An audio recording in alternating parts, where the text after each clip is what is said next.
They're trying to just pump, see if whatever sticks, and then make maybe Yeah. a master grade of that. Because their game plan is to make model kits that are easy to build, right?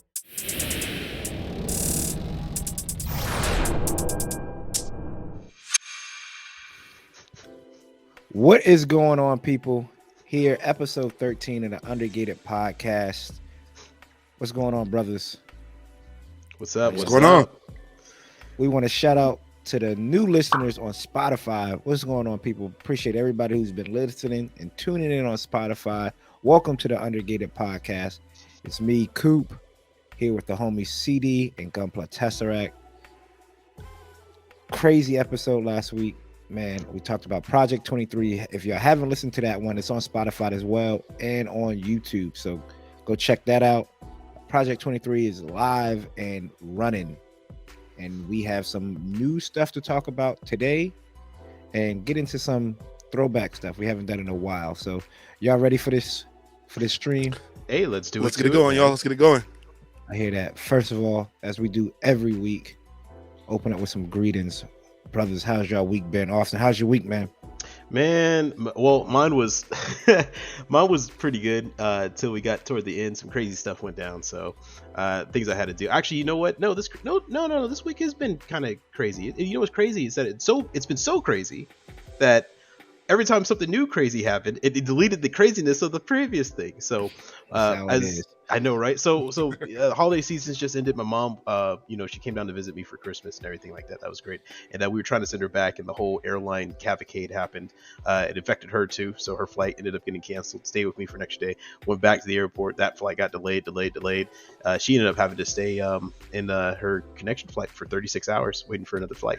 So she ended up sleeping in the airport. Yeah, and I was debating whether just getting up, driving down there. I was talking to people, but they were able to solve it. She's home safe, so that's good. That's the important part. Glad to hear that.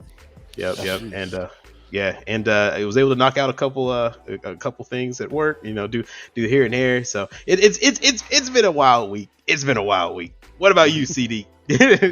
Man, it was already a short week.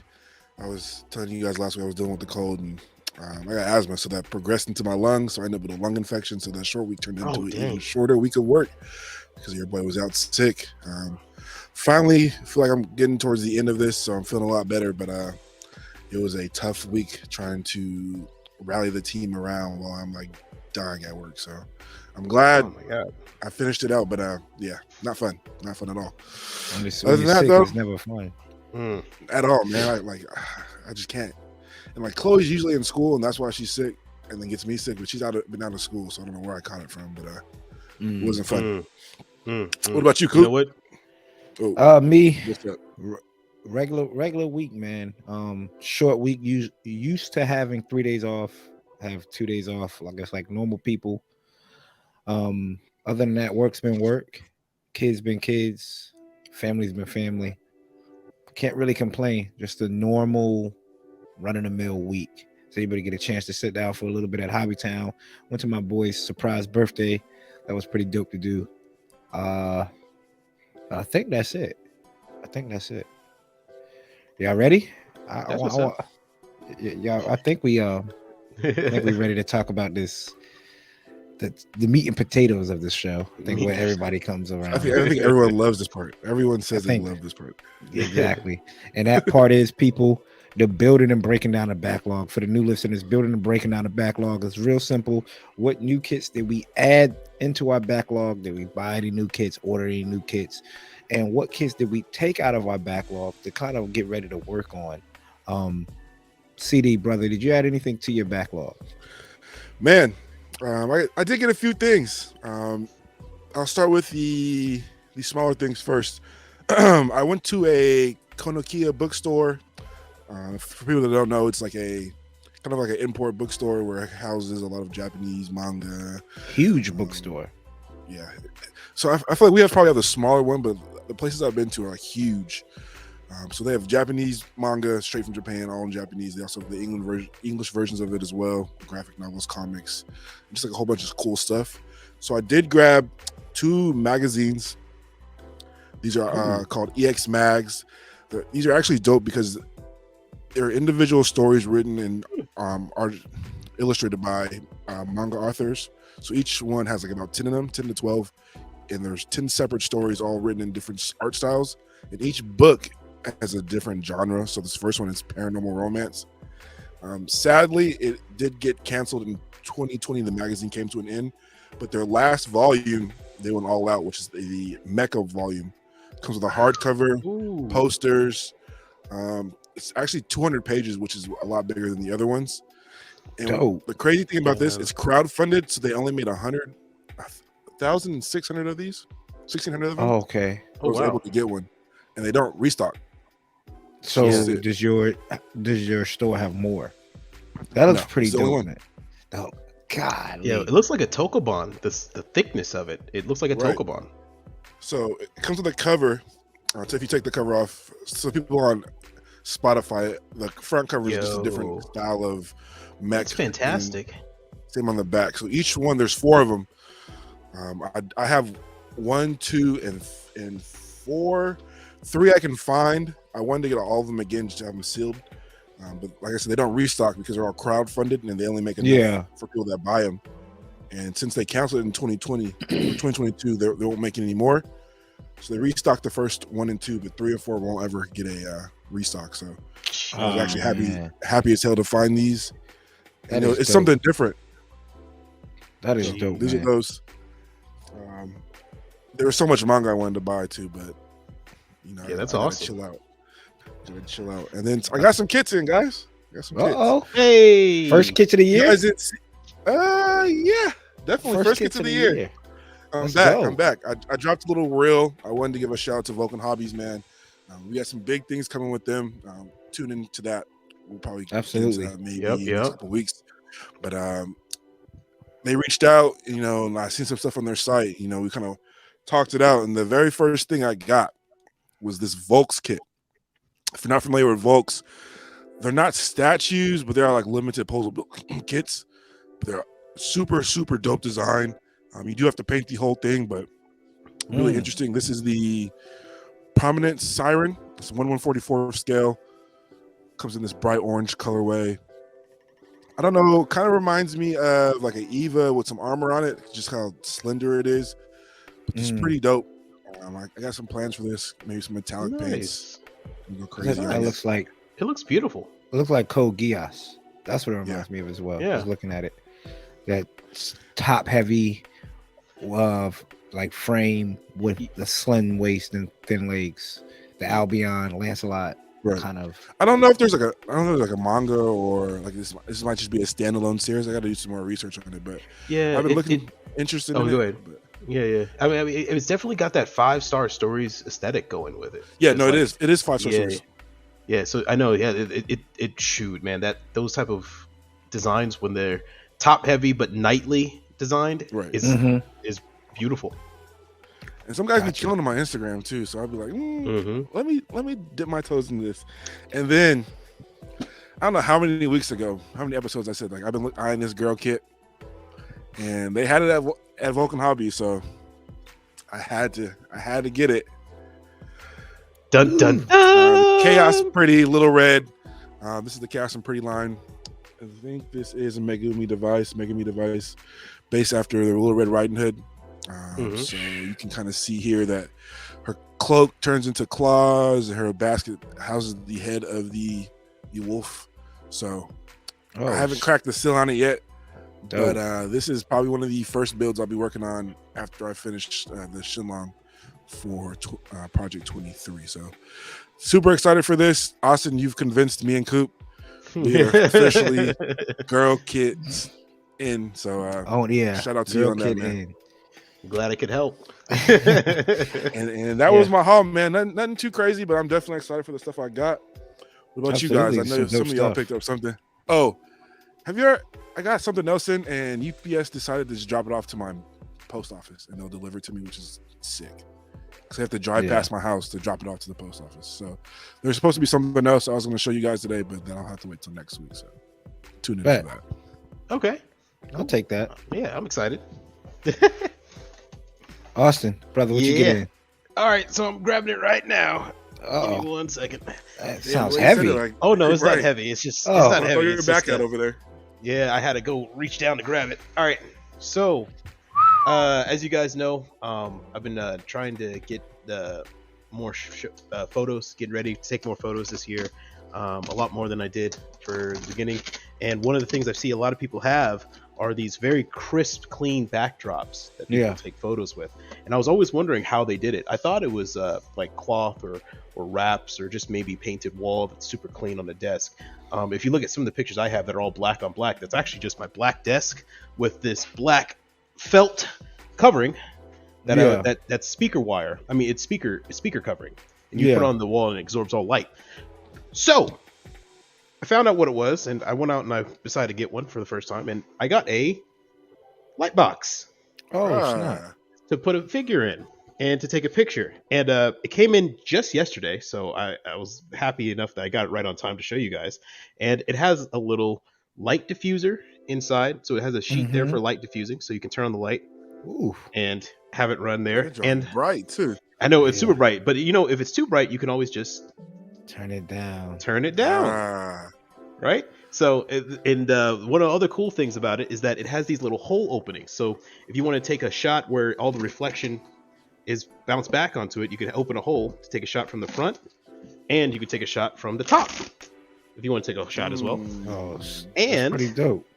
The company is Gillendan. It's GLENDAN. That's Golf Lima Echo November Delta Alpha November. And the cool thing too is that it has multiple backdrop colors. So you have wood, you have blue, white, gray, stone, marble, black. So I'm going to be trying to get into taking more professional looking pictures. Okay. The only thing I'm missing now is the camera. But I've been using my camera phone, and I'll show you guys some shots I've been able to take with my camera phone. So with my camera phone, I've been able to get shots like pretty decent company too, light boxes and stuff. Like this. So that was good, man. Yeah, so that was the first shot I took with it.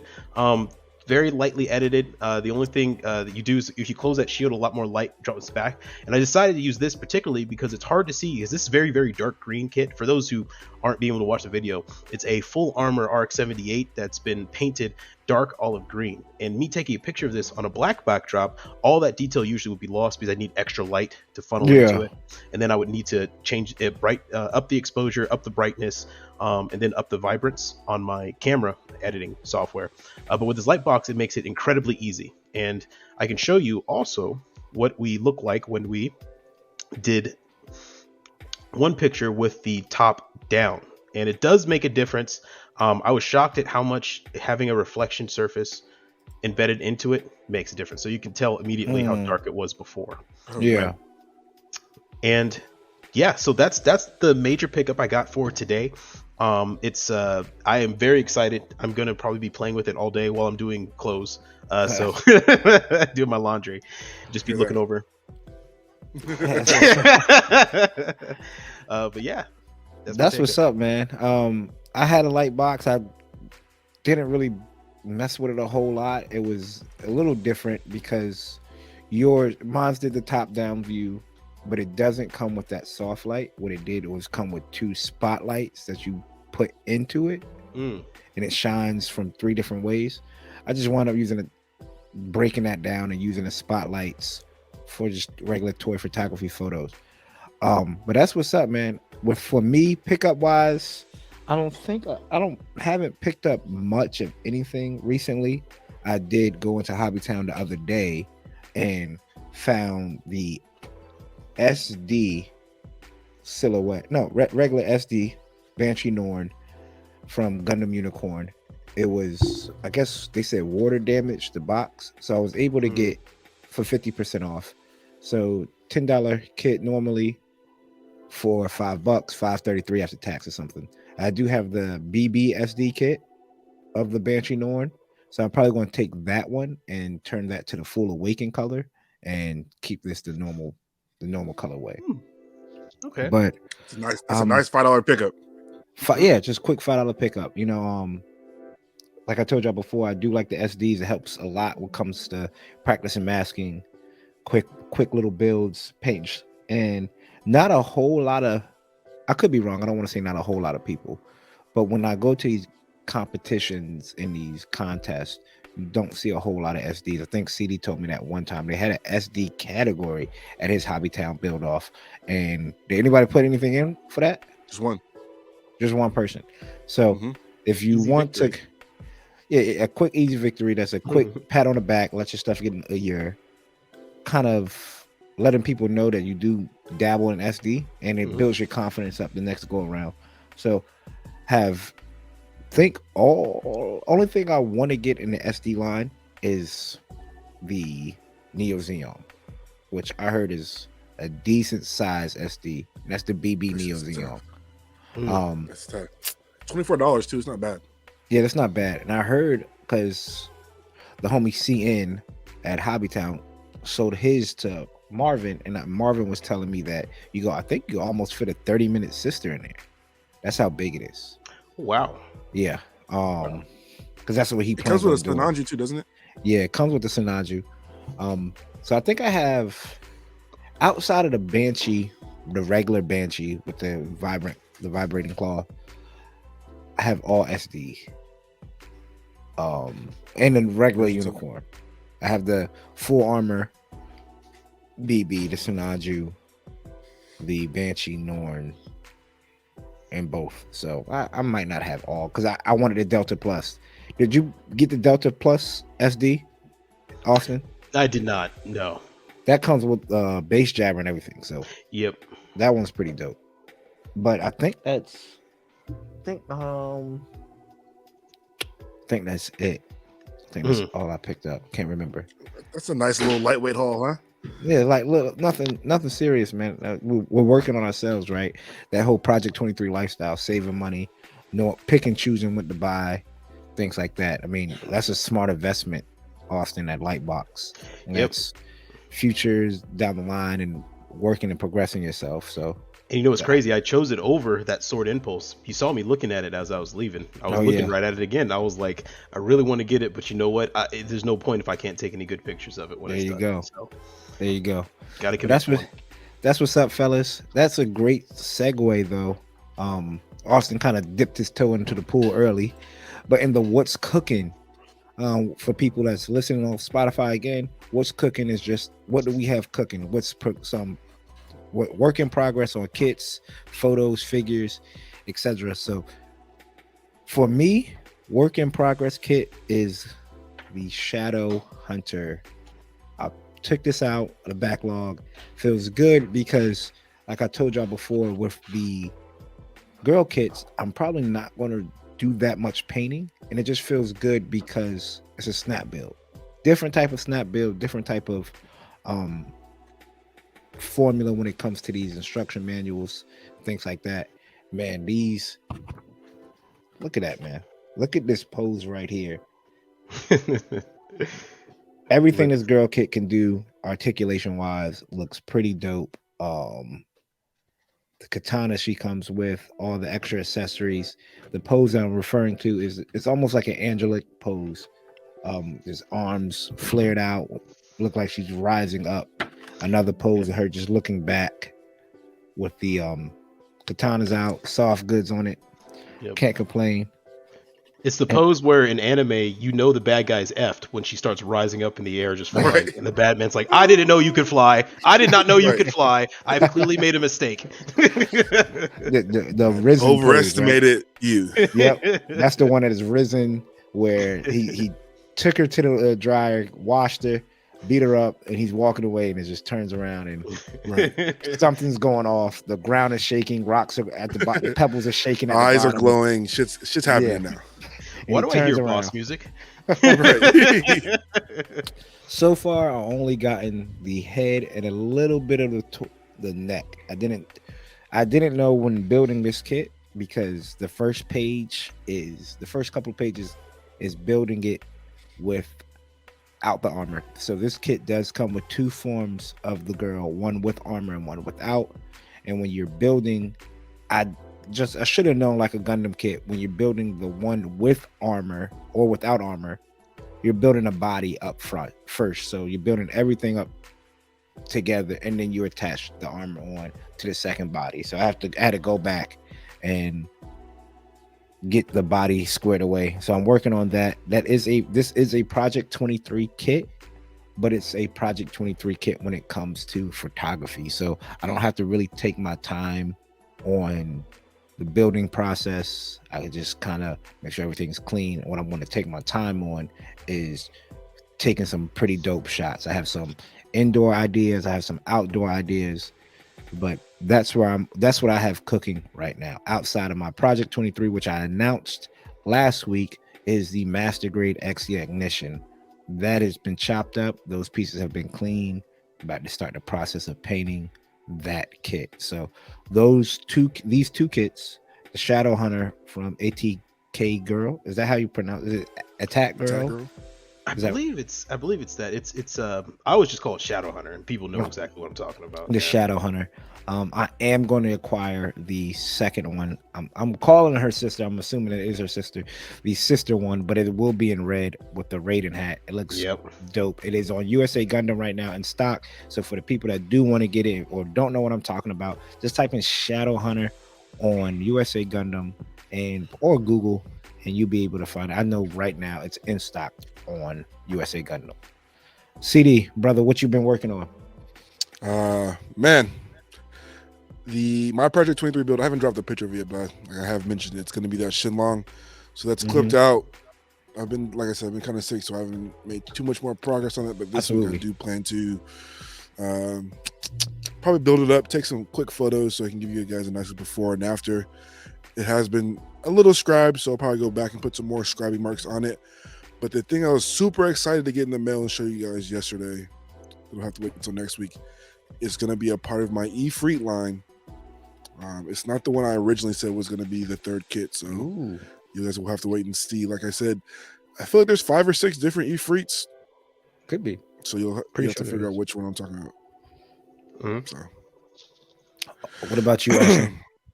Well, I mean, I have one major kit that I'm working on, and it's just an update from what I was doing last time. I essentially had as you guys know, my Zaku warrior here, all beat up. It was all finished. It was all painted. I shared it before on Instagram, but I decided to dive back into it and just start working on the weathering one little bit at a time, so I don't get a little bit too overwhelmed with the project or anything like that. But it's coming together nicely. As Coop said. Yeah, as Coop said yesterday, he saw it in person, and we are now out to this level. So it's got all the stuff on it. The weathering for most of the kit is finished. The top coat's been applied to just about everything. I have to do one more weather pass on the shield and a little bit more weather pass on the head, and top coat that, and it should be good to go. But all the water slides are on there as well, and the backpack and the weapons are the last part now. They're the parts I gotta finish. So the backpack and the weapons, I don't know if I'm gonna weather this gun and the power pack that goes with it, only because I plan on attaching it to other kits as well. So right now there's a sale on P Bandai where you can buy the weapon packs of these Zaku warriors. And that way you can have a couple of them, but the darn thing's $50 and I can't justify spending that much for one thing. I'm not gonna lie, I've kind of wanted one of these too, and now that you painted it, I'm like, it looks dope. It does look dope. I don't know much. I don't know much about the Zaku warrior because I'm still in watching Seed and stuff. It looks. I'll say this. I remember when I used to ask people, like, is the color scheme okay? Is it good? Does it look good? It's a perfect scheme. I at first did not really think it looked good at first, but now that it's all come together, I'm very happy with the result. That's 9 times out of 10. Everything I work on my damn shit looks terrible until it's that stage. My favorite part on that though is I like that you shaved down the horns on the shield and the shoulder, and squared them off. Them out like that. Like that was. I didn't even peek that. What are we talking about for the people at home listening? on the shoulder of the Zaku warrior, the Usually a horn horn spike. Yep. that's typically on a Zaku. Austen looks like he's cut halfway down and shaved that down to where it's rounded, almost like it got severed off. So great touch, man. And on and on the shield, there's 3 of them on the shield. Looks like he kept 1, but that is just things like that is what makes takes your kit a little bit of extra, because in a fight you might have a horn cut off, you might have something. So do a little bit of weathering and damaging your kits, people. Like I know when I did the ground type, I took CD gave me some great tips on how to do some burning on the shield, and drilled a little bit of holes through the shield to make it look like it's been hit with bullets. I mean, where these are battle weapons, mobile suits are battle weapons. So if you're gonna do weathering, don't be afraid to damage Dirty these it kits. up. Beat them up a little bit. Damage them. I saw one idea on TikTok. This was for an action figure, but I mean, you can do it on a kit. Go get you some dirt, mason jar, and put a few pieces while you're like waiting around. Put a few pieces of kits in the dirt in the mason jar. Let it sit for a couple of days, and then you have a natural weathered kit. Not sand it off, but like obviously take as much dirt off as you want, but shake it up, let it sit for a couple days. That's a good idea. Yeah, the dude did it. He had an extra Wolverine. He threw it in the dirt, let it sit, and he took it out, cleaned it up, and it looked natural weathering. So that is what's up, Austen. You did a great job on that, man. Thank you very much. That's what's up. And this kind of rolls into our next topic, which is toolbox talk. Every now and then, people on Spotify, we try to give y'all a little bit of our insight. I'm not going to say tips or hints or what you can do, but what we do for our kits and our builds before, after, pre-assembly, all of that stuff. So toolbox talking to this week will comprise of cleaning and tidying kits that we already built. How do we keep the kits clean? What are some of our techniques of working with dust around kits? I need to start dusting off my kits. If I have to go get like a little dollar Swiffer, like I have the 135th Sanaju bust that's been sitting in its place where it should be on my DTOF, and I need to take that down, dust it off, wipe it, and get the decals put on. I haven't done the decals yet, so that's something else I'm gonna be working on in the future. Just some decaling of that. But I know that when it comes to keeping it clean, that's the first kit that comes to my mind, because I need to dust that kit. I need to dust all my kits, to be probably honest with you. I talked to CD one time. My Project 23 kits, I want to go to Michael's and see if there is a sale and try to get some glass cases, like for the baseballs, just a little rectangle. Throw a kit in there that I'm proud of, like my Moon Gundam. That's something I'm really proud of, and future kits down the line.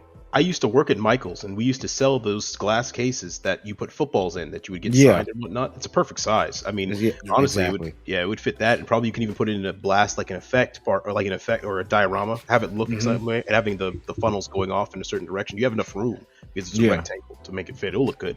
I don't know. Hobbytown has some as well. I didn't know this until Andy showed me, but our Hobbytown, and probably every Hobbytown, has a because I asked Andy, say, what's a good base I could use for a diorama? He showed me. He said, you could get what we put our cars in, and it was in the back. It was like ranged from $20 to $50. So it comes with like a little wood base and rectangle acrylic cube that you could put your kits in. But I'm gonna probably do that for the kits that I'm definitely proud of. We need to find one for the perfect grade.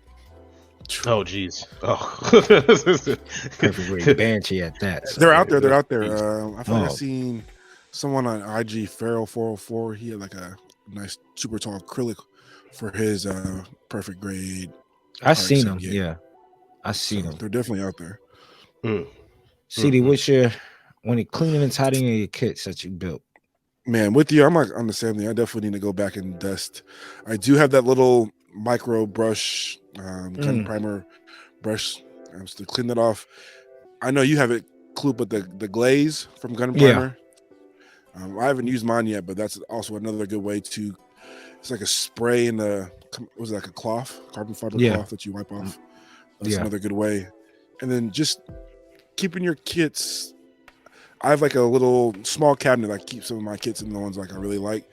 No dust gets in there, but just taking care of your kits. That's like another. Just putting them up. I have a lot of stuff that's all over the place. I kind of like just build and set off, and I just don't look at it ever again. Those are probably the dustiest kits ever because I just don't go back and look. So just keep taking better care of your stuff. If it's not on display, put it in the box. Don't have it sitting now. That's how pieces fall off. Like I was looking at one of the E-Freets, the first one I did has like these little kunai knives on it.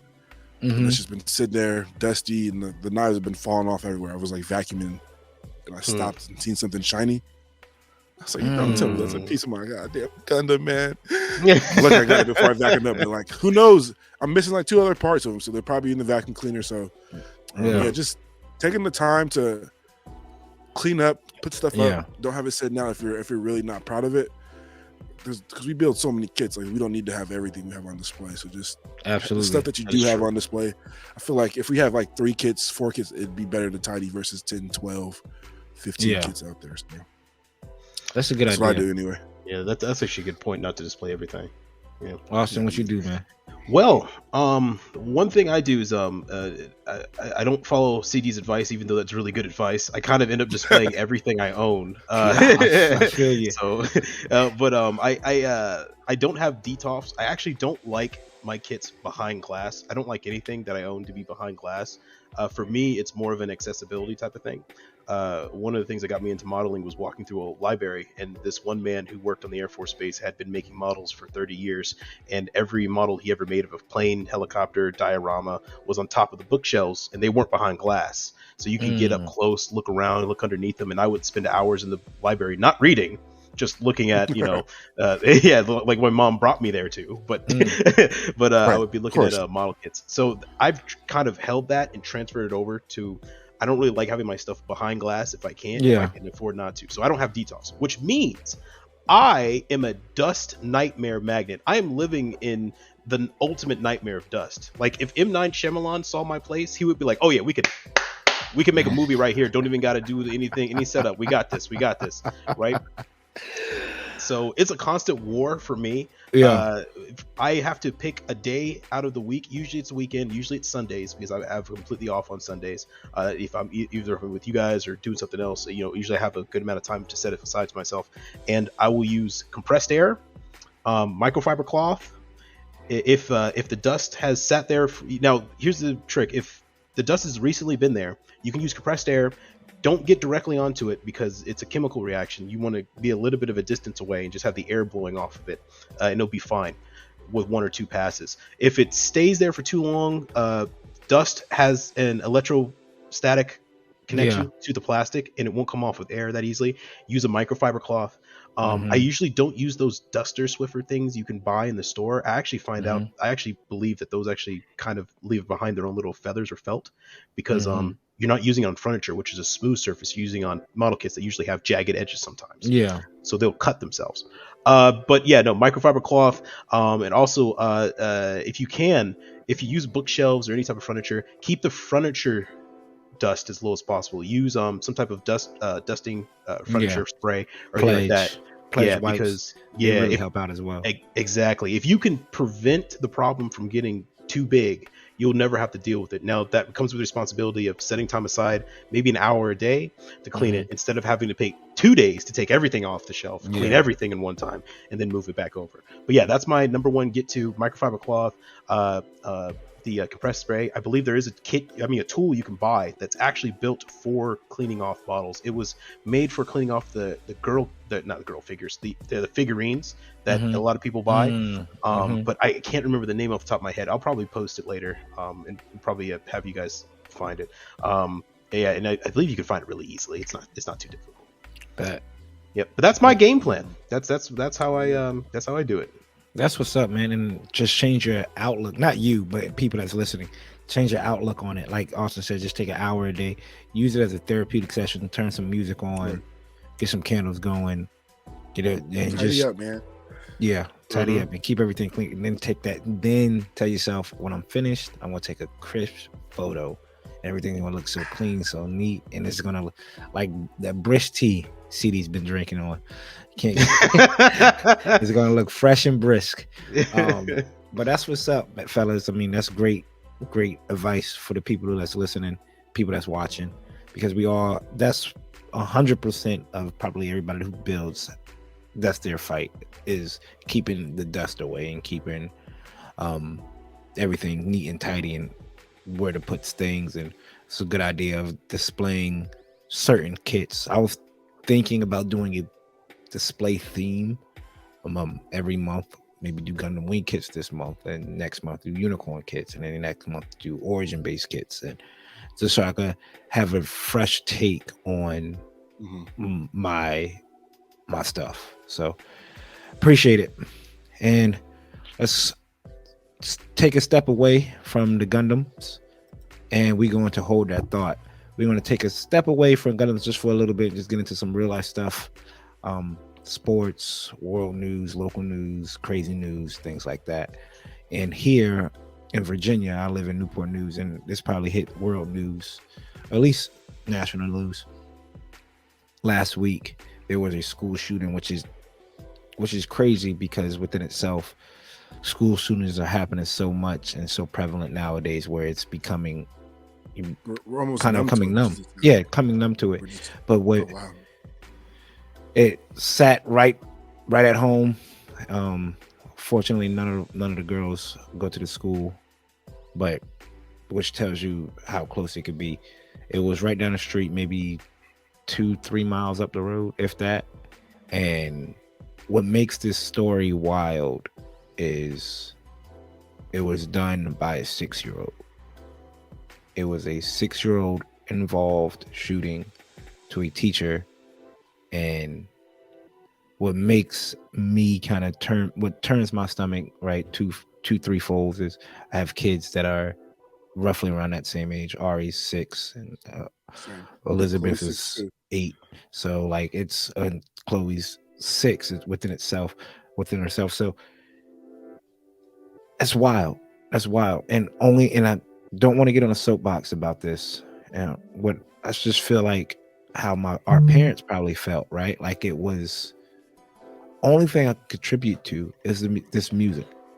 The music out there, these kids are listening to this music. I don't even like it's like a hard divide of it's either kids nowadays listen to Radio Disney and Disney music and Encanto and Frozen and whatever Disney song, and then they just zombies, all that. What's the other one? We Can't Talk About Bruno, right? And then it just jumps right off the cliff right into kids 6 years old listening to Little Durk, listening to NBA Youngboy. And I'm not saying don't have your kid. Well, I might be saying that, to be honest with you. I just don't want to feel like how my parents felt. Like, don't listen to Eminem and don't listen to DMX and all the crazy stuff that we used to listen to. But now it's like amplified, man. And then we actually condoning it, right? Not we as in us right here, but there's kids that are trying to go viral on TikTok, running around acting like they're shooting, like with shooting sounds, with Nerf guns, with guns that look real, with all. And I'm like, man, we're promoting this violence. I mean, I know it's at this point is the way the world works, at least the way the United States works. But man, as I sit back and watch these videos of kids, 5-year-olds cussing, It's a scary scene, man. It's a scary scene. Scary. Like, and this is now. What is 2 lifetimes now? When Chloe's a grandma, what is that gonna look like? Golly, that's gonna be scary, man. It's definitely, yeah. It's definitely something that people should definitely start taking more accountability, because we don't want to fail the kids. We don't want to in no way, and try to get out there and be an advocate in your community. Talk to a kid. I know it's cliche, but try to get to a foster home or talk to a kid and help them out, because some of these kids are lost, and I mean like lost to where if you feel like you're 6 years old and want to bring a gun to school, somewhere somebody dropped the ball. For sure. Yeah, I would say that's the most important part is you got to talk to your kids. Yeah, you got to talk to them. You got to be involved in them, involved with them, involved what they like. You like try to get a sense and idea of what they like, and especially if something's bothering them, because there's always warning signs.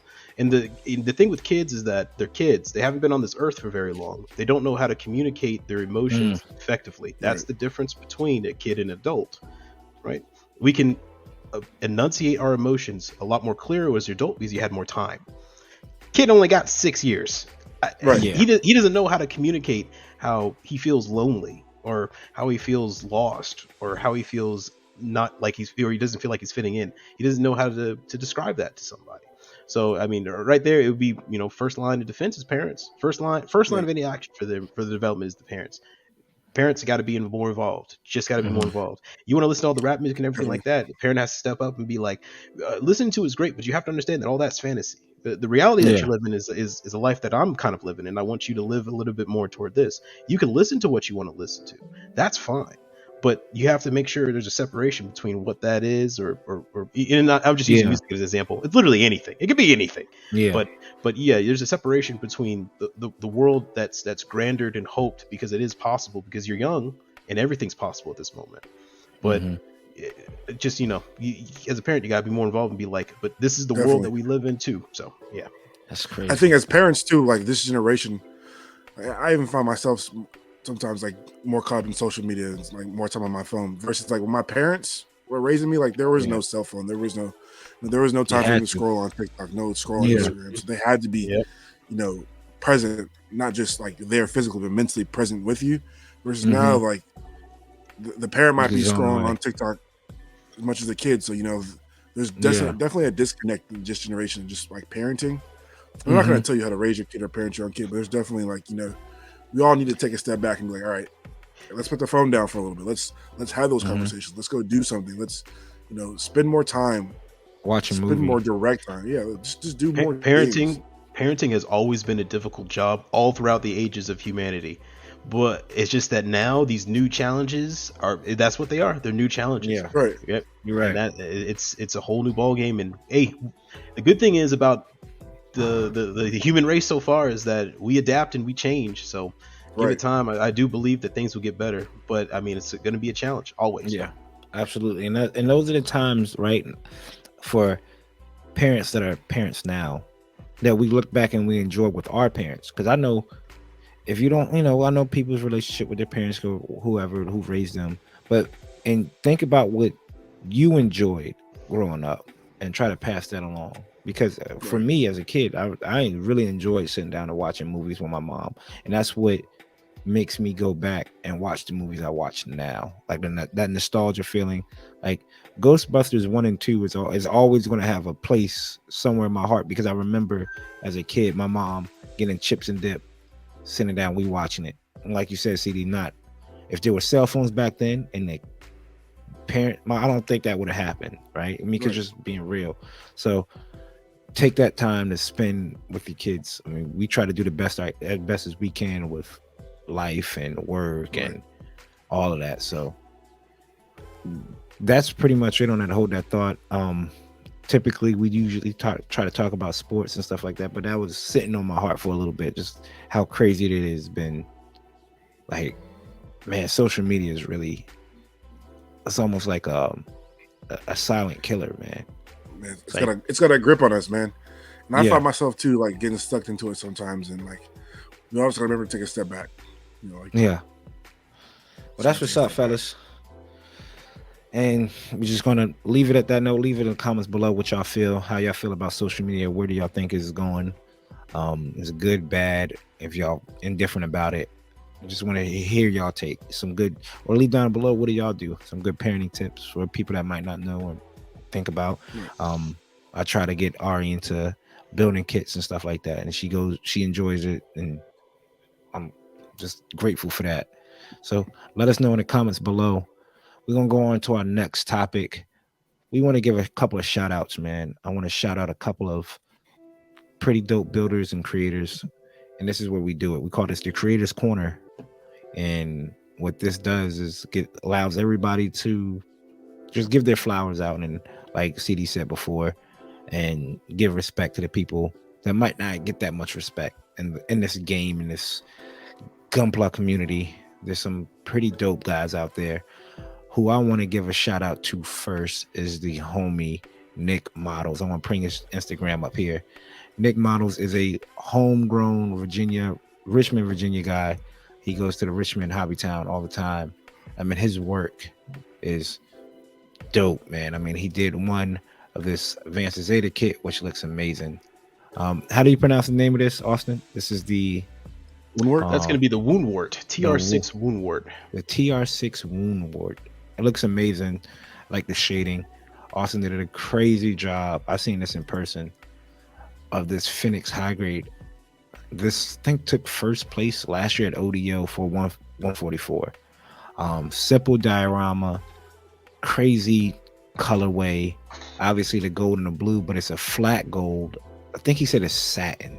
So shout out to Nick. He supports all the time. He's a dope builder. Has 1,900 followers. Everybody who's listening, give him a follow if you're not already.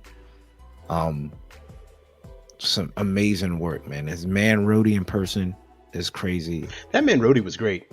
It was it was. I saw it in person too. It was awesome.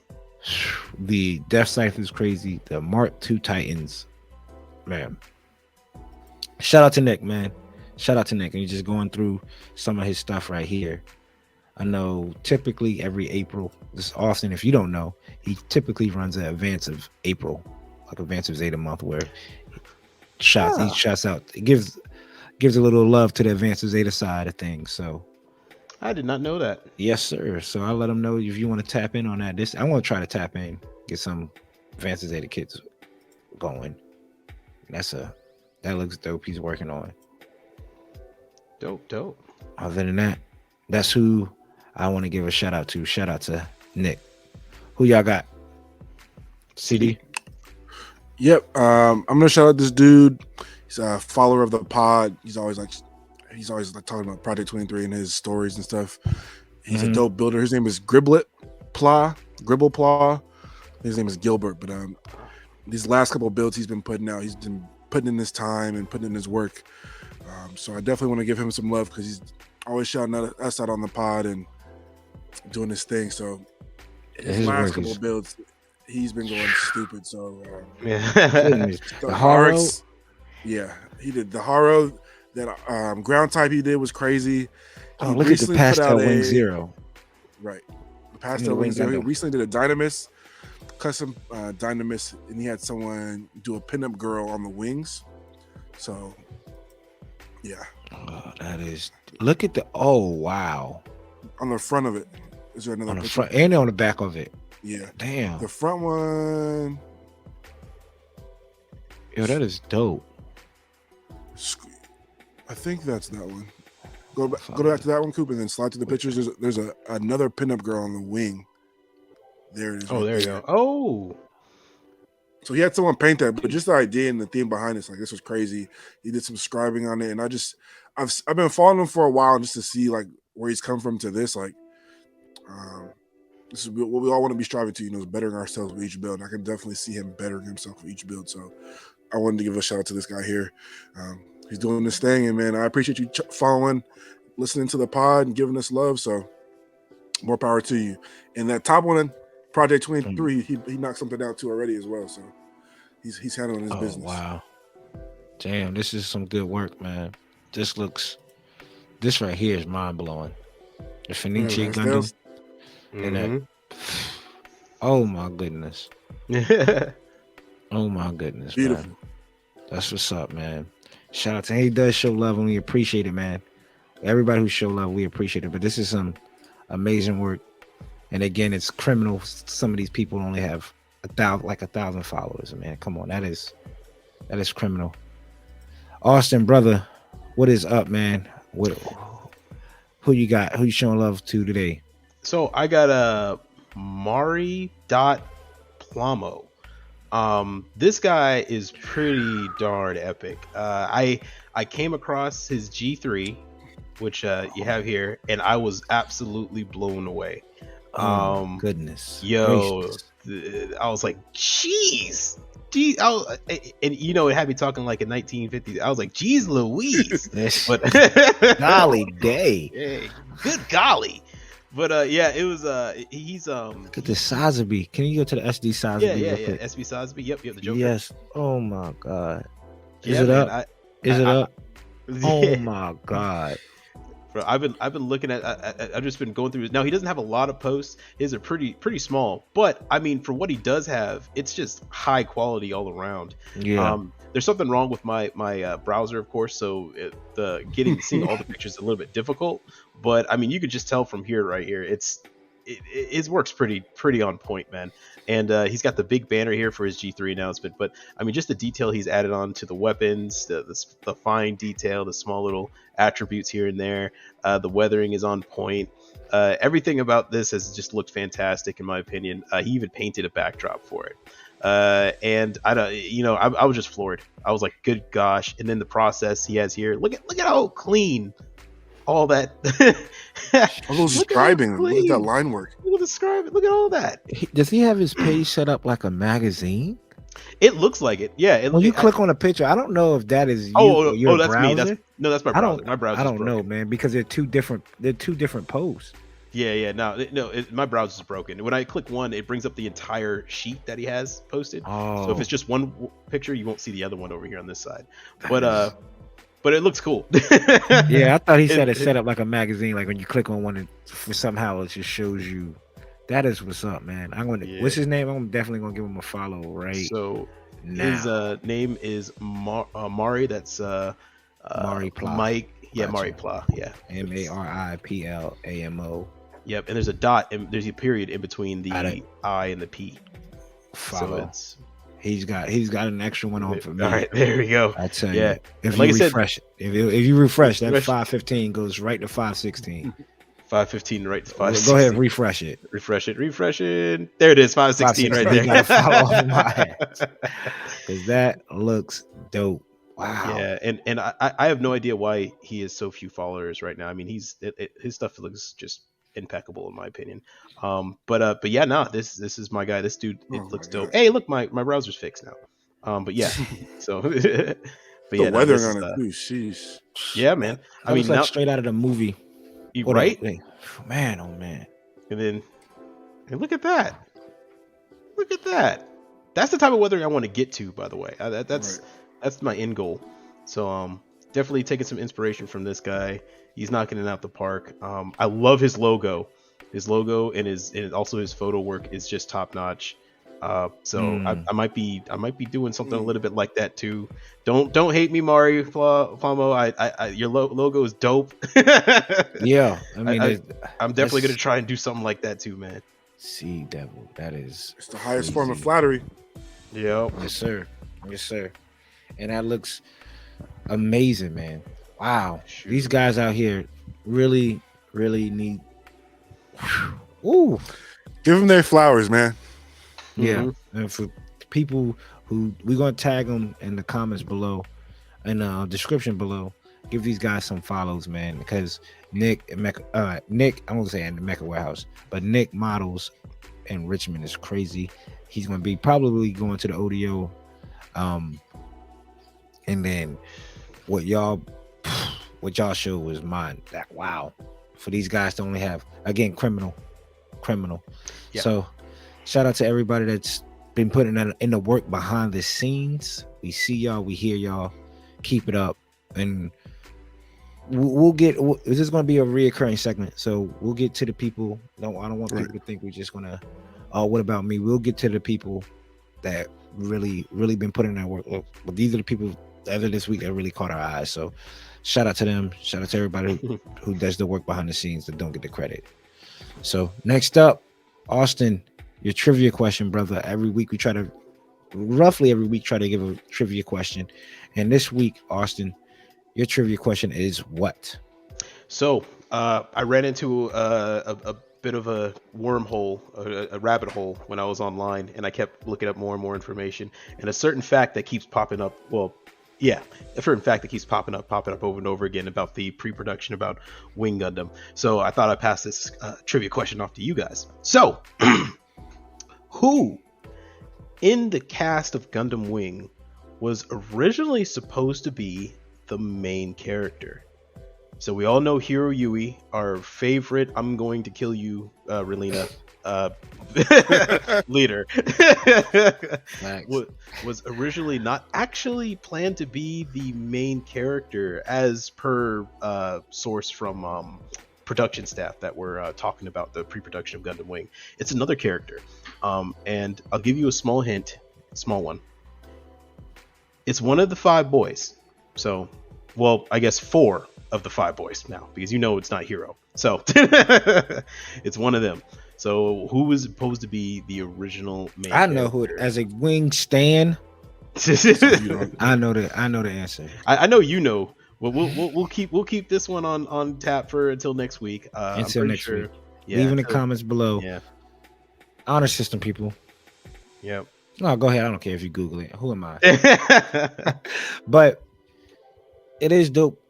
And you could kind of see it. Yeah. When you look at it, you're like, oh, because yeah. it's, yeah.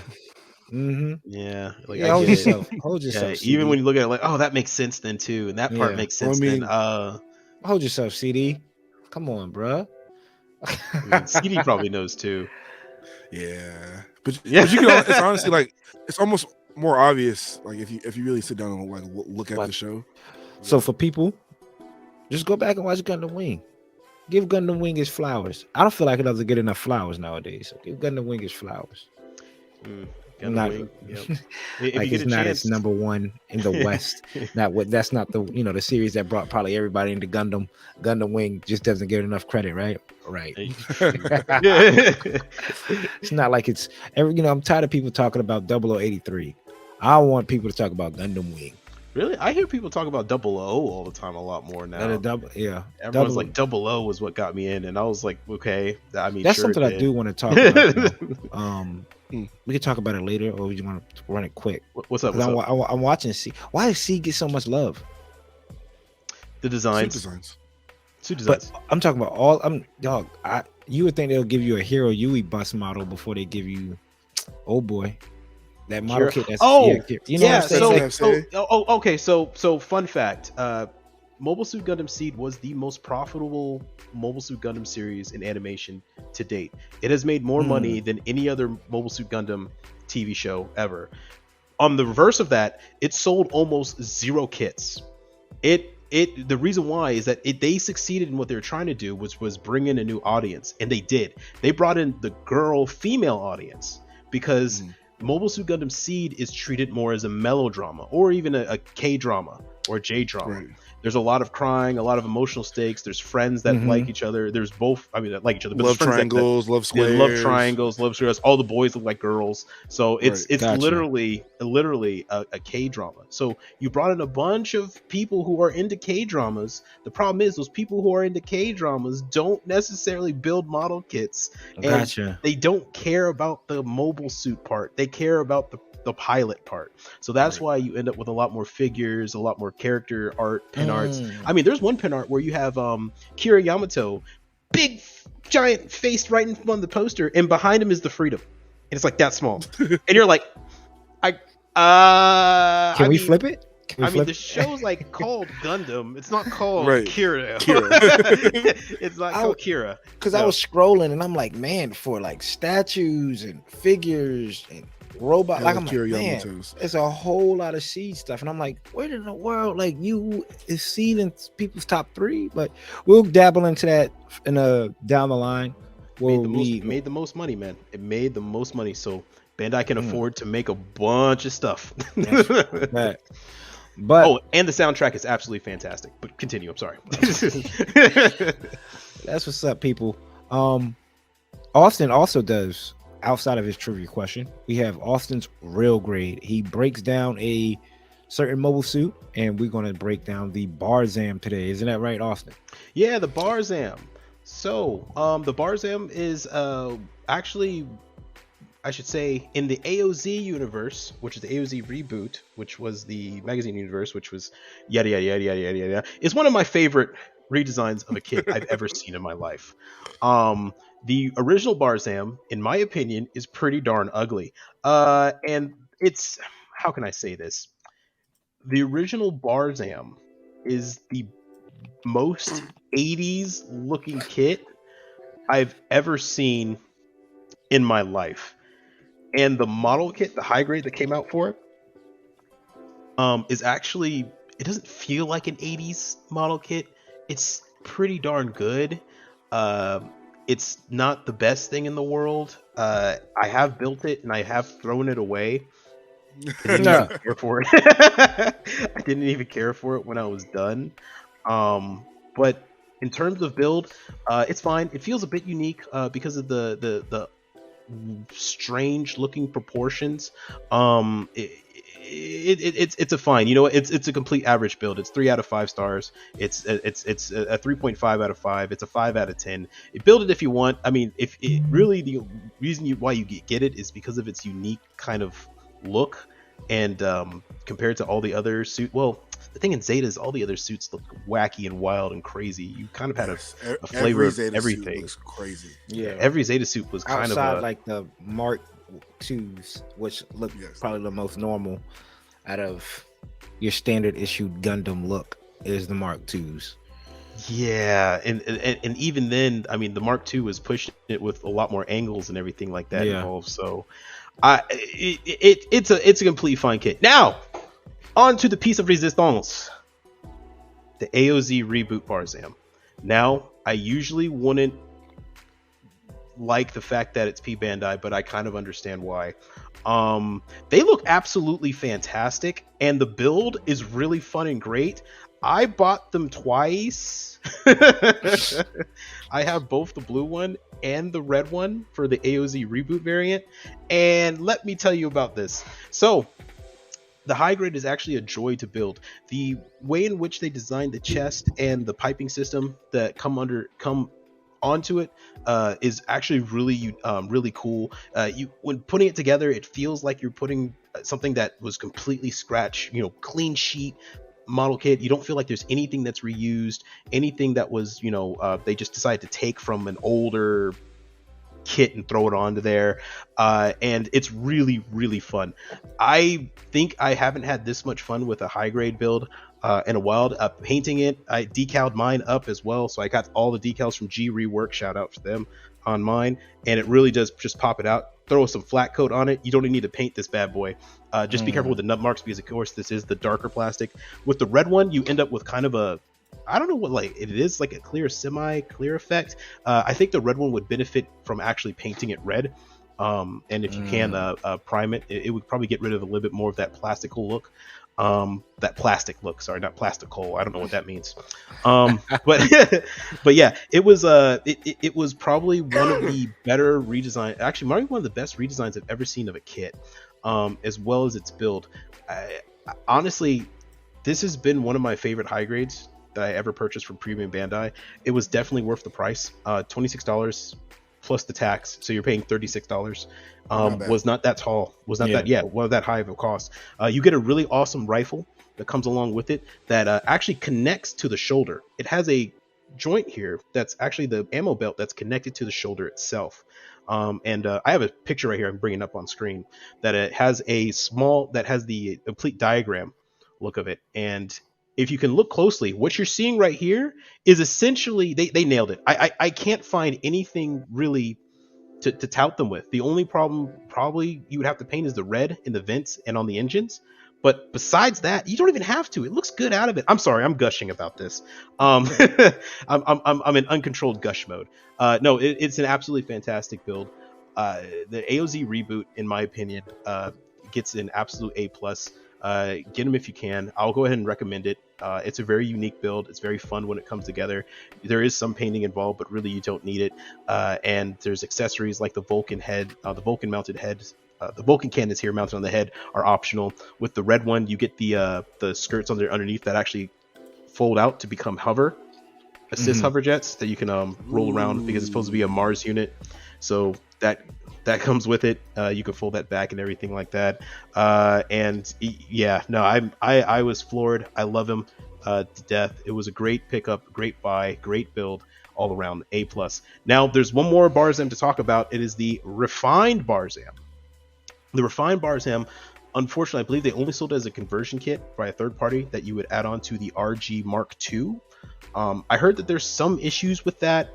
I don't know. I haven't built that one personally. I believe Zaku Awarius built it and he did a review, or Mecha Guys, I forget which one, on YouTube. But yeah. Oh, hey, there we go. Hey, see, of course, CD has it. I don't know why. Shout out to Coop on this one. He threw me the assist on this. Oh, there we go. Yeah, I don't know why for a moment there I didn't believe he wouldn't have it. I knew one of y'all must have had it, but I haven't built it. I heard it's a bit iffy, especially when it comes around to shoulders and waist. But that's kind of. But honestly, I think that's more of a problem of the RG Mark II kit than really it is the adding parts onto it. I think the inner frame was always flawed to some degree to begin with, But yeah, no, I haven't built that one, so tread with caution. I can't rate that one. But in terms of the high grades, the original, the reboot version, fantastic reboot version. The regular original one, pick it up if you want. It literally makes me go. Yeah, just so stop. I mean, so it's whatever. But hey, that's my real grade of the Barzam. So we're gonna give it a now, Austen. Yes. One thing, Coop. Isn't there something coming out on Bandai that you ordered that goes with the Barzam to make something else?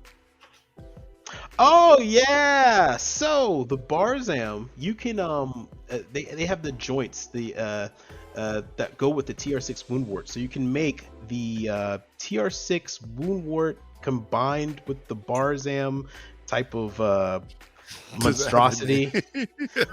Honestly, I thought he was going to drop the name. He said TR6. Right, I was ready for it. I was Woozam. I do not know the Woozam. I do not remember what on earth it's even called. It's I don't know what it's called, but it looks weird. I mean, so essentially for those listening, what you're doing is that the TR6 Woundwort has a certain type of connection point where you can fold in its own legs and bring in its own arms and fold them in and attach connection points to its shoulders and to its legs to add legs and shoulders from a different kit to make it a combined unit. They have this. It in my opinion, it has never looked good. Some people like it. I don't know why, but hey, it's their thing. You can buy that if you want. It ain't for me. I don't. Nah, it ain't for me. But they do have the Barzam 2, which is another AOZ reboot design that's apparently coming out. I believe they said that there's some rumors that they are working on it. And let me just say, when that hits, you best believe I'll be the first to review it. I'll be the first to give you guys a real grade of it. And it's probably going to be probably be the best one. I mean, I can show a picture here for you guys. Let me see if I can bring that up. Yeah, the Barzam 2. Yeah, it's the name. Probably... I just can't. The name alone makes me not want to even pick it up. No. It sounds like an 80s. Yeah, I mean, it is an 80s kit. I mean it, but man, let me just say, this bad boy. Okay, I like the head crest. Looks pretty dope. The Mohawk, bruh, it is without a doubt, and the fact the Mohawk splits open. So it splits open, and what it is the TR6 Woundwort mixed with the Barzam. I can see it. AOZ, and it is the predecessor to the Unicorn and Banshee. Mm. So if you look at the head crest, it looks kind of familiar when it's open, and the fact that it closes. What does that remind you of? Wow. I see a picture over there on Google too with the crest open. Mm-hmm. I see. It I is. see. Oh wait, yeah, y'all don't even see the picture I'm showing. let me bring that back up for y'all. So let me show you what happens when you have the crest and it's open. There it is. Ah. So Okay. you can see it's closed, and then when it opens, it is the predecessor to the Banshee and the It looks Unicorn. Like, you know what? I might cop that. It looks good. Uh-oh. I like I like that. That looks dope. And he's, now that's the full armored version. You have to combine all that stuff. We good with the fake nightingale. We good with that. We good. We are good with the fake. But I'll take. I like that. Like pinkish red look. Mm-hmm. I like the When weapon that comes out, I'll probably pick it up. Yep. I'll probably pick it up. Yeah, so it is without a doubt one of my favorite designs, and I can't wait for this. And I think that's why also, if you look at the head, the head's a Gundam head. So yeah, I'm excited for the Gundam head. Yeah, it is essentially the Banshee and Unicorn head. So it's that's gonna be next on the chopping block. So pick up these kits. That way you'll have something as to look forward to with the Barzam 2 when it eventually comes out. But all in all, these kits are a great build, great buy, great pickup. The original one is I would say you don't need it, but the P Bandai ones, which they are P Bandai, usually I knock it down for a grade, but they did such a good job on it that I can't. Yeah. So it gets an A+ for me. Well, that's what's up. And that's the Barzam through and through. So people stick around, wait for that second Barzam. I think we're probably all gonna pick that up. Might do a live stream build for that. Right. Maybe. Not might. I am picking it up. Yeah, I'll probably pick it up too. Yeah. If it's P Bandai, just order 3, Austen. Well, Right. I mean, here's the thing. They only let you order 10. Ah. Yeah. So I'm gonna have an issue getting all 50. Oh, makes sense. Yeah. I got you. So, real quick, because we got 2 more segments left, people.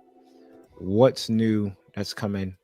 It looks like Bandai recently just dropped some few kits off the Witcher Mercury line. So this is spoilers for people that is watching Witcher Mercury or waiting for the dub version to come out. Here's your chance for the people that's listening on Spotify. Skip ahead. I don't know how far ahead though. So when you hear us talking about Bandai in a few minutes, you're at a good point. But for the people that care, Bandai just announced some new model kits that are coming out. We have a flight unit for the aerial high grade, or is this in general just for? Yeah, that was announced a while back, but now we're finally getting it coming out. Pictures, yeah. We got some better pictures of it. Yeah. It's probably for all the kids because that one at the top looks like a Dibby trainer. Yeah, it's gonna be a universal connection for all the Witcher Mercury kits. Okay, it's a pickup. Oh yeah, I can definitely get that. Paint it. It looks pretty good. I mean, the fact that it goes in everything. I might put it on a different Gundam. Different Gundam. Yeah. I like the fact in the orange circle there, it looks like a regular connection point, so you might be able to just attach even more stuff to it. Maybe a gun, maybe a large cannon, have it a double large cannon, then move the thruster. Okay, that works for me. The next one, skip. This is a skip. Yeah, the Pente. Yeah, the Burger Bee Pente. I mean, it's literally just a burger bird with and I will always call it a burger bird. I know that's not the name, but I'll say it to the day I die. it's the burger bird that's purple with a nice shield. I like the gun, but it's just not vibing with me. And the feet are still weird. The shield looks better. I like the shield. I do like the shield. The fact that they can open up, but it looks like the stickers don't match the color of the box art. No, because you can see a picture of it open up. It's not like a unicorn for the people that are listening on Spotify. It's not like a unicorn open up. It's off north, south, east, and west, and it shines through the middle. But the box art shows almost like purple? a green cycle frame, but the stickers are purple. That's yeah, that's weird. Why did they do that? Get you a green Gundam marker. Yeah, that's about the best you can do. Next up, yes, sir. This looks all right. The Mercurius. The Mercurius? How do you pronounce that? Mike. As it looks like it says Michaelis. I want to say the Michaels. Yeah, that's not it. Here's some more pictures of it. I think these pictures are doing it better justice than what it's going to come out to be, because this picture right here, the shading, it makes it look really good. And then there's another picture right here that makes it look pretty good. This is straight out of the box, probably. I gotta say, action base. Hopefully, action base is what action base comes with the stand that holds it. So maybe it comes with the stand that holds the weapon, or it comes with the base. It probably will, because the regular one comes with stands to hold it. Oh, okay. Yeah, to hold up one of those. That's right. That for the Burger Bird, it has one of those to hand up the ball, the jammer. Yeah. They only give you one if you have two jammers. I like it. I like it. Oh my god, CD. Come on, man. Y'all gotta like something out of these kids. I like this. This does look dope. I like this. I like the night look. I like the fact that it's asymmetric with the arm. I like that. It's pretty dope. The I orange like the suit, with the gun. What's it? Orange suit with a gun. Yeah, from the video game Super Smash Bros. Metroid. Metroid. Super Metroid. Samson. Dude, that's exactly what people are going to paint on this. They're going to take off that head, put a 30-minute sister's head on top, and then paint it with Samus colors. Right. Yeah. It's going to look dope. I'm going to get it. Then we have the new aerial rebuild. I'll give it up to her. This is probably, I know I said I'm going to hold out on Witcher Mercury kits, but what does that look like to you, Austen? That looks like the double Buster Cannon or a super Buster Cannon or something like that. For the people that don't know, we have a picture of it. What it is, weapon, wings open. To me, it looks like the Guxian rebate from IBO. Oh, with the giant knife, with the giant scissors, full city rebate, even down to the backpack. The backpack looks like it's that weird looking backpack the Guxian has, and the big scissors, but it's just turned the other way. So I would say the shading in this picture makes it look dope. Yeah, I don't know. Like this picture looks menacing, but I know that's not how it's going to look when it gets out of the box. But I might pick it up. I do have to say that there are some things I don't like about this redesign. One is for the torso. They got way simpler for where the torso meets the body. It's now just a smooth kind of surface compared to the Ariel's very jagged, very almost reptilian separated armor. It's very smooth at the right underneath the cockpit, right where those two eyes are. It makes it look even more like a little bit like Gurren Lagann. And the thighs, so right where the thigh is below the red light and right before it hits the knees, that parts in between it are very smooth, and they're not really as angular as they used to be. And I'm a big guy for angles, so I think you can fix that though very easily with scribing. I can already see some scribing lines in here that would actually fix that up completely to turn this into a pretty darn good looking kit. I mean, I really like this redesign. It's doing it for me. Same. I definitely like it. I feel like it's not as chunky. Like the proportions look better to me. Yeah, Ariel's thighs were like so much bigger. These ones, they're still big, but they're like slimmed down enough where it looks more even. Now, I would say it does look a little bit shorter, or it even looks a little bit smaller. But I guess that's just because everything's in proportion now. Which Austen brought this up with the last one, the Michaelius. I'm a big fan of the symmetry. I know you said you like the asymmetric look on the Michaelius, but the double back, like the backpack with it looks dope. I like how symmetric it looks. It's like I said, this picture right here is selling it for me because the shading is done and the digital. It looks pretty sick. Get some good decals with it and a nice backdrop. This might be my first Witcher Mercury kit. Okay, I like the and the gun too. Around too, yeah, and the gun is dope. Yeah, thankfully they have a gun that you can actually use. A real gun. A thruster. But other than that, that's the Witcher for Mercury kits. They did announce a new entry grade, which is a Samain. I know I'm butchering this. Susanoo magic color, which is Susanoo, Susanoo blue, Shimani. A blue basketball team? Gray. Yep. That's the basketball team? Yep, that's the basketball team. Ah, look at that.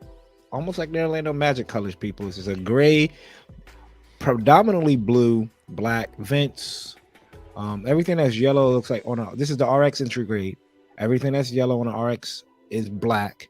Everything that's red is gray, and everything that's white is It's blue. blue. Yep. So I don't know if this is gonna be P Bandai or not. Kind of tired of them running out this entry grade line with RX. I know they They just dropped they the new. So they did do the high grades for all the baseball teams in Yeah. Japan. They released those, so I guess their next venture is all the basketball Basketball teams in team? Japan. And doing with the integrates is probably a lot easier, a lot cheaper to make, and everything Yeah. like that. So But the new kits, that's what's new. Pretty dope. Glad they pumping out a lot of Witch Mercury kits lately. I mean, it's like every 3 episodes there's a new 6-7 kits that was getting announced. Again, out of all the kits, the rebuild will probably be my maybe my only kit. Hopefully it's Throwing not a lot of P-Bandai. money into this line.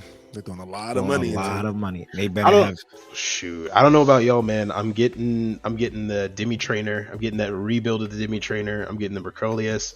I'm gonna get probably another Lefrith because I got mine and I love it. I'm gonna get an Ariel, and then I'm gonna get the Ariel rebuild.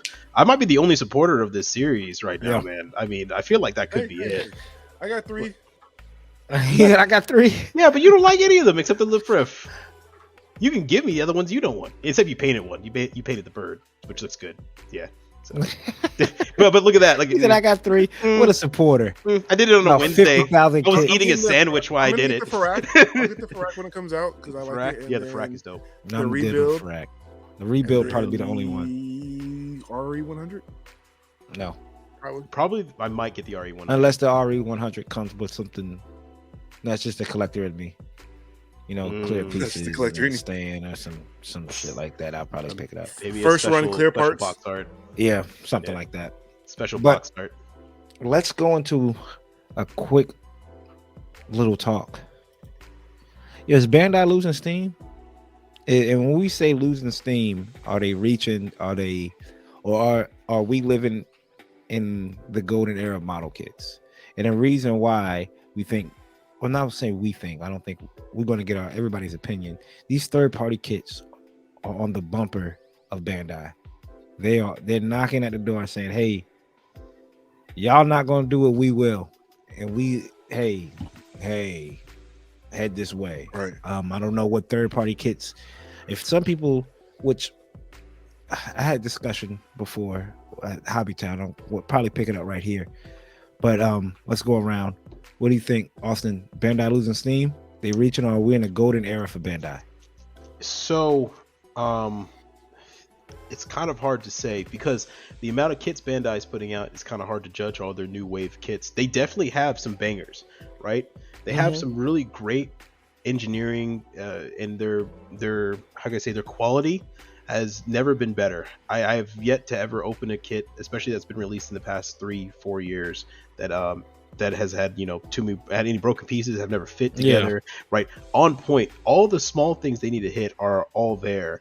The thing is that sometimes it doesn't feel like they're being very adventurous and they're not trying a lot of new things. Now, they are starting up their newer lines, right? And I think they've realized they're not trying too many things. I mean, that's one reason why the MGEX line is starting to exist, or the master grade SD line is starting to exist. But I mean, in terms of unique looking chances that you would never expect them to do, I just don't see any of that happening. I mean, even some of the surprise stuff that comes out that we're not expecting is literally just kits that we've been asking for a long time. And the reason why we're not expecting them is because we just don't expect them to make them. Yeah. Right. I mean, for example, I mean, I've been raving about this one other kit for for a while now. It's to people over and over again. But the Infinite Dimensions 1/100 Genesis has been literally blowing me away. And this is a third-party kit. I mean, what I want it when too. you I'm not see- gonna lie to you. I already put my pre-order in. Mine's coming. So I've already decided. But I mean, look at that. And the stuff you get in the box, you can ask for metal, you can ask for clear parts and stuff like that. You have a plethora of options, and I just don't see custom stuff like that. stand. Comes with a Custom custom stand. Custom made stand. I mean, these are the projects that I feel like Bandai either financially they just aren't in a place where they can take chances like this, or they just choose not to. Maybe they don't have the factory space, which is why they're building another factory to try. But when you have companies out here like this and Zero Gravity Judge, right, the Zero Gravity Judge just going out and just raffle stomping, just blowing people away, saying, and it is, and the fact that, you know, there's this market where people are willing to spend $100 if it means getting stuff like this. And Bandai is either just doesn't want to touch that market. I mean, they're trying. They have the MGEX, that new Strike Freedom that's coming out. But I just feel like what they're doing is they're taking all the stuff that already exists, which is multi-layered framing, so it seems like etching, and all that stuff. It seems like the Apple way, like what Apple does with like Samsung phones, right? Like, oh, my phone is water resistant in 2015, and then 3 years later Apple's phone was water resistant, right? So, Apple led the way for so long, and then Samsung came in and just did all those small features better, and Apple eventually had to fall into place to repeat some of that. But they wait, right? Like, we'll give you wireless headphones, Bluetooth headphones and stuff like that, like, but we'll, like other companies, but we'll wait it out. My take on, I think Bandai is reaching they are hoping, and which any company, you roll out something new, that it will stick. But I don't know if just because it was COVID and the MGX Unicorn are just few and far in between to find now, and it's a reach. I don't know about this new MGX with the Strike Freedom. I don't know how well that's going to do. Even if you just didn't, is it going to do well because it's MGX slapped on it, or if you would have just rolled this out as a regular master grade, it would have sold as well. So I don't think the MGX line is living up to what they want it to be. When it comes to third-party kits, it's these companies are on them, and what I mean by these companies, these resin, these 3D print, these people that are, there's makes no sense why you guys are 3D printing whole master grade kits. And all these resin kits, and you could take a Bandai kit, but you could go out and make a perfect grade ground type if you wanted, which I feel like each series should have one perfect grade to that series, one or two, and for like the ground type to not have, or Easy 8 not to be a perfect grade, and other I mean, it seems like there's a lot. There's the GPO 1 and 2 has the perfect grades, and Mark 1 and 2, and the Zeta perfect grade, and so it's almost like that. But these resin kits are on the way, and those are third-party kits, you know, these resin kits, and I think Bandai is really losing steam, and that's why they're pumping out so many Witch from Mercury kits. They have to make, it's almost like, I heard this story about Stan Lee, right? When I was back in my comic book days, the comic book store owner told me how Marvel pumped out so many new characters that people don't really care about, just to keep DC Comics off the shelf, just to eat up shelf space. Now, just to make sure they're taking your money, Bandai is going to push out so many kits. And in doing so, you're going to get some of these kits that are, remove this piece and add this piece, and you can build in the same. The IBO kits, the Witch from Mercury kits, they're not really, they look great, but there's not a lot of, it's not too different. And I would say I understand why they're pushing out the Witch from Mercury kits, because they got to advertise the show. That's how they make their money, right? I get it, but how many high grades came out for Unicorn in a short amount of time like this? How many high grades came out for Origin in a short amount of time? I mean, there's a lot of high grades. I think they fumbled the ball in the past, and that's why they're trying to get up on it now. They're trying to just pump, see if whatever sticks, and then make up maybe a master grade of that. Because their game plan is to make model kits that are easy to build, right? When the thing is that when you do look at these third-party kits, they ain't easy. They usually require some level of experience. They're not for a beginner in any way, shape, or form. But the thing is that Bandai makes a grade called Master Grade, which is not really for a beginner, and they make a Perfect Grade, which sure as hell ain't no beginner. I mean, dude, it's a big old box. Yeah. And the thing I'm saying is that I think that Bandai should be willing to take more chances on that advanced line kit. I think the MGEX isn't going to work because it's just a gimmick. Follow. Yeah. It was a gimmick with the unicorn with the lights, and the lights. And most people are telling me the lights don't even work no more. Right? My lights work, and it's that's I can see that's a pretty. If the MGEX, I like the unicorn. I like the MGX unicorn, my favorite master grade from that line. And if they would have kept running with that, if they gave you more gimmicks for you to sit there and say, all right, I got LED light strips in a Strike Freedom, I got this, I got that pushes it past the master grade but below a perfect grade, I can understand. But this is just now, you just put an EX at the back of it and just that's it. There's an element of it that's supposed to be shown off, right? Like the gold in the Strike Freedom. The problem is the gold is that once you put the armor on, it's gone. You can't only see a bit of it. You can't see it. So I'm thinking, you made the build more complex, which I appreciate. The gimmick that's supposed to be there is just not worth it. I mean, the thing with all these third-party kits is that when they're done, their gimmick is the build of it. Yeah. And when they're CD, done, right. they look great. I'm sorry, CD. Go ahead. I think no. I'm agreeing with both of you guys. I think the third party. I'm definitely looking at their kits a lot more just because, they're not pumping out 10, 12, 14 kits. This one company's, working on this Genesis kit, and they're putting all their time into this one kit. So that kit that's going to come out, it's going to be better than a lot of these Bandai kits that, all right, they're going to be, all right, so we got to put out 14 more kits for the Witch and Mercury line. How fast can we do these? They're not putting in that time, say like not making it complex enough versus the third party kits, they're really like sitting there diving and giving you that detail. Like Austen said, he doesn't like something that's going to be easy. That's why he doesn't mess with SDs. He doesn't like really like the high grades. He needs that mastery, the complexity.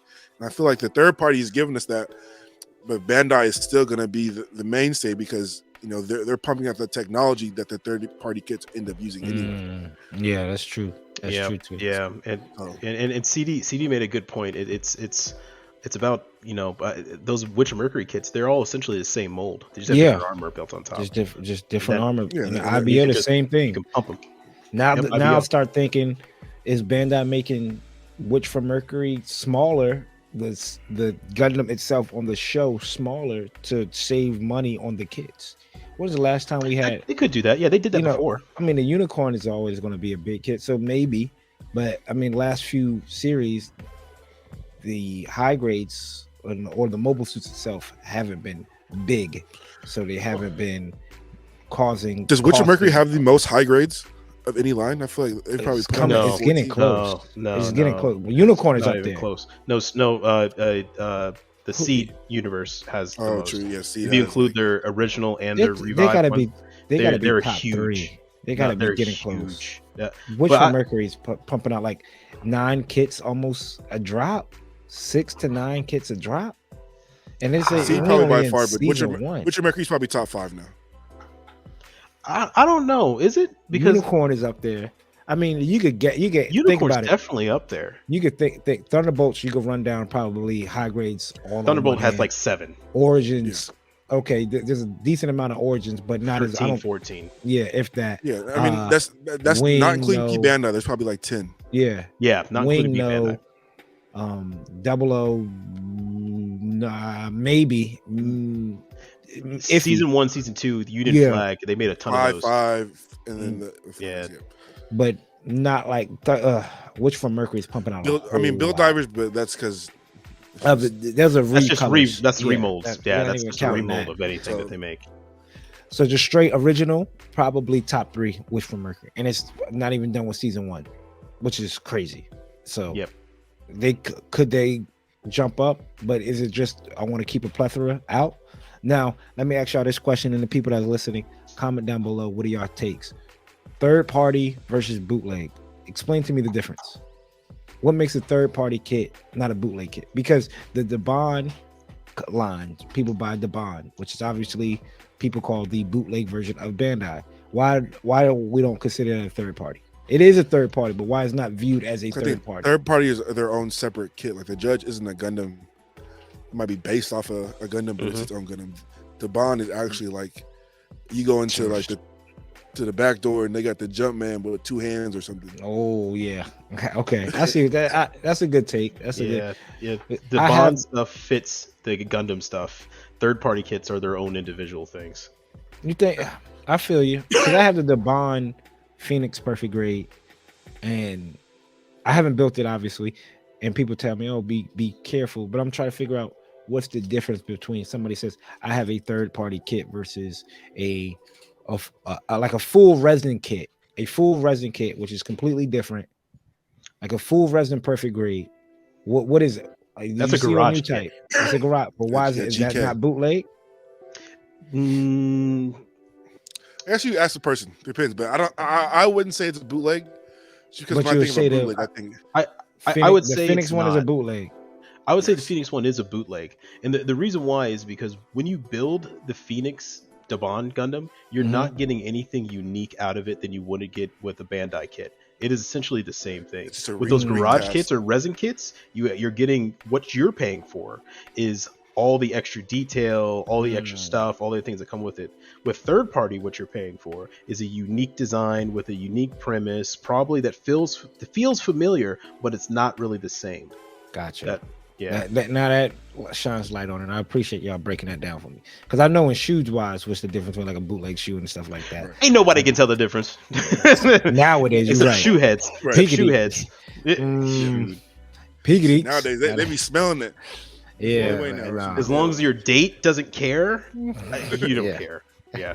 But that's what's up. Let us know down in the comments. Is Bandai losing steam, or are we in a golden era of model kits? I'm not gonna. Some of the Bond kits be like, I'm like, damn, $25 for a master grade Talgies. Dude, man, I be looking at that Strike Noir. Oh my god, I'm like, damn. They had $14 for this. $54 for the Thunderbolt. I was like, And I understand the Bandai one is trash. 44. I'm like, ooh. Nobody can tell. Nobody be able to tell. Yeah. I can make it work. Exactly. Like, yeah, this shit don't fit together. This piece falls off. It's all about the fitment issues. Y'all don't have a sander. Y'all don't have nipple. Right. Y'all don't have this stuff. I can make it work. When I record, you'll be able to tell that you won't be able to tell the difference. Like, oh man, that Thunderbolts with that Psycho Zaku. All I need is the Psycho Zaku, right? It's just like what Chad Johnson said about the fake jewelry. I'll make this much money. I doubt you even question my jewelry's fake. I have all these kits. You wouldn't even question it. Like, oh, I seen him bring out the Psycho Zaku. That has to be the real Thunderbolts back there. Right. But is it? It's funny he never takes it out the box though. Right. His Bandai logo says a D. What is that? Right. Misprint. Obviously. I see, Austen, you have a what we got here? Ooh. Oh, that was just the picture of that's it when we were talking about it. Yeah. So I see the guy on Instagram build his already. It looks legit. I need it because it has 2 pistols, and anything that has 2 pistols, I have to have it. It's huge, awfully massive. It's massive. It's gonna be. The guy built it. I forgot his name on Instagram, but oh my god, I'm like. But like I said, it has a custom base. Like the base of it looks dope. Just. Well, that's what's up, people. And so we're wrapping this up. Don't forget we have Project 23 rolling out. It's already rolled out, full head of steam. If y'all haven't noticed, we have changed the names to our social media accounts. So we are the Undergated Network. So everything's going to be brought to you by the Undergated Network. This podcast is still going to be called the Undergated Podcast, but it's brought to you by the Undergated Network. So we have a lot of stuff coming down the pipe. We got Coop's Corner, CD's playlist, Austen. We got stuff with him. We got collab videos. We have guests coming out. We have contests coming, giveaways coming.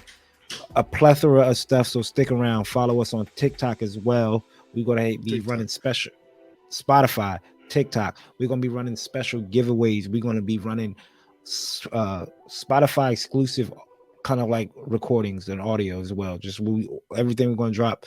Every few episodes might be just Spotify only, where you can give it a listen, stuff like that. A giveaway might be on TikTok only. So make sure you follow all of us on social media. Don't forget. Use Undergate, #Undergate Project 23. Tag us in some of your pictures, videos, whatever y'all do, your work in progress, so we can show people what we want them to see, right? Like just like how we did the Creators Corner, we want to be able to shout them out and give you some love. So definitely be ready for that. And sheesh, man, it's again. Follow us on TikTok. Follow us on Spotify. We You got a got whole lot shit coming. coming for you. Yes. Ah, Got some deals, got maybe some partnerships. Still got stuff coming up. Yeah. Stand by to stand by. Stand by to stand by. Man, treat everybody with kindness and respect because you just don't know what they're going through. You just don't know what they're going through. And you don't know when is that day, right? Like again, go back to that thought segment, how that teacher woke up that morning expecting just living her normal day-to-day life. She is currently alive, but life-threatening injuries. Yep. So, but you never know. So be nice, be kind to your fellow person. Show a little bit of gratitude to everybody around. It's easier to be negative. It's harder to be.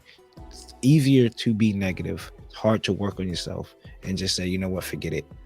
If that person cuts you in line while you're in 7-Eleven or Wawa or Sheets or wherever you at, just let it go. Let it go. So what? Be the bigger person today. Let's work on Be that. the bigger person today. Again, I'm Coop. We have CD and Gunpla Tesseract. Until next time, peace. Yeah.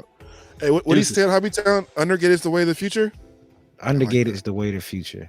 We're undergated, never underrated. Undergated, the way of the future. It's music to my ears.